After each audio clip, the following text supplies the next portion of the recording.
झारखंड में अब मतदान की बारी है, मतदाता फैसला करेंगे, लेकिन मतदाताओं को लुभाने के लिए अलग अलग सियासी दल अलग अलग तकनीक और तरकीब अपना रहे हैं। और इसी कड़ी में हम पहुंचे हैं बीजेपी के वॉर रूम में, जिसका आज ही उद्घाटन किया है बीजेपी के चुनाव प्रभारी शिवराज सिंह चौहान ने।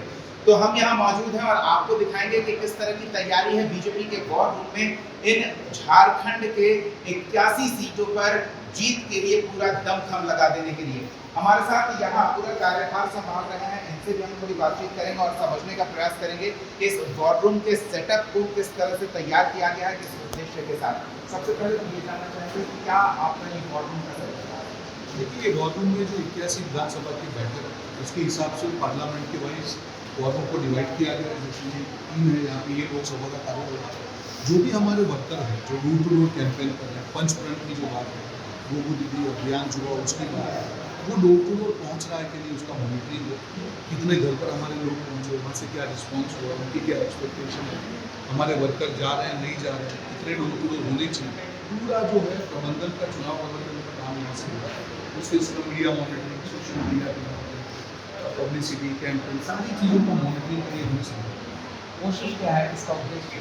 कोशिश यही है कि जिस प्रकार से सेंट्रल गवर्नमेंट की स्कीम्स है उसका जो फ़ायदा झारखंड वासियों को जो हुआ है उसको पहुंचाया जाए, प्लस जो वादे किए गए भाजपा द्वारा उसको, जैसे पंचप्रण की बात है या गोगो दीदी योजना की, ये ऐसे वादे हैं कि जो दूसरे राज्यों में जहाँ भाजपा की सरकार ने वादे किया है उसको हमको झारखंड की जनता जो आज तक इंडी गठबंधन सरकार पर वंचित रह गए, उसको इसका फ़ायदा मिलने से क्या होगा, हर घर तक ये बात पहुँचे।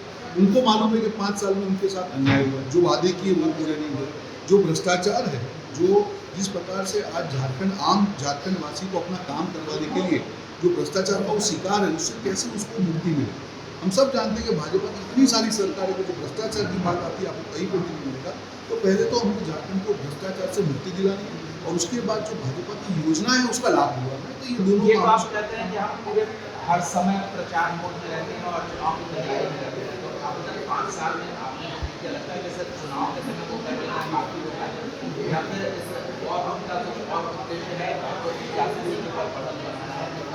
देखिए, बात चुनाव के समय पे जब हम लोग वादे करते हैं तो वो काम होता है। ये एक प्रसंग है, उसको बोलते हैं ओकेजन है, लोकतंत्र का पर्व है। मतदाता जो है हमारे भगवान हैं, सर पे हैं, तो उनके पास पहुंचना हमारा अधिकार, जिम्मेदारी है कि हम जो बातें कर रहे हैं, जो डिलीवरी है अभी तक की सेंट्रल गवर्नमेंट की डिलीवरी है, या जब हम लोग आएंगे शासन में तब हम क्या करेंगे, तो हमको जवाबदेही बनती है। तो मुझे नहीं लगता है कि इसमें और कोई उद्देश्य। बात सिंपल है कि हर 81 बैठक पे हर मतदाता तक हमारी बात पहुँचे, उनके दिमाग तक हकीकत पहुँचे, जिससे जब हमारी सरकार बन के आएगी तो हमारी भी जवाबदेही तय होगी कि नहीं, हमने गोगो दीदी का वादा किया तो हमको इसको पूरा करना है।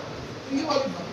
चलिए, अच्छी बात है। हम एक झलक अपने दर्शकों को दिखा दें कि देखिए किस तरह से तैयारी की गई है। ये 3 नंबर है और जो 14 लोकसभा क्षेत्र हैं वो 14 अलग अलग सेक्शन बनाए गए हैं और हर सेक्शन में जो 14 लोकसभा क्षेत्र 24 जिलों में आते हैं, उनमें 81 विधानसभाएं और ये ब्लॉक और मंडल स्तर तक पहुंचने की कोशिश के साथ इस वॉर रूम को सेटअप किया गया है। हम जहां है 3 नंबर पे, इसमें कोडरमा लोकसभा और जमशेदपुर लोकसभा है। कोडरमा लोकसभा में कोडरमा, बरकट्टा, धनवार, बगोदर, जमुआ और गांडेय, ये 6 विधानसभा क्षेत्र हैं। और जमशेदपुर लोकसभा में बहरागोड़ा, घाटशिला, पोटका और जमशेदपुर ईस्ट, ये 4 विधानसभा क्षेत्र हैं। तो एक एक बूथ जो बीजेपी की तैयारी होती है, उस बूथ तक की तैयारी पर नजर बनाए रखने के लिए ये मीडिया सेंटर तैयार किया गया है। अब देखना होगा कि इस वॉर रूम की मदद से चुनावी युद्ध में बीजेपी कितना बढ़त बना पाती है। सहयोगी श्रुति के साथ दीपक शर्मा, कशिश न्यूज़, रांची।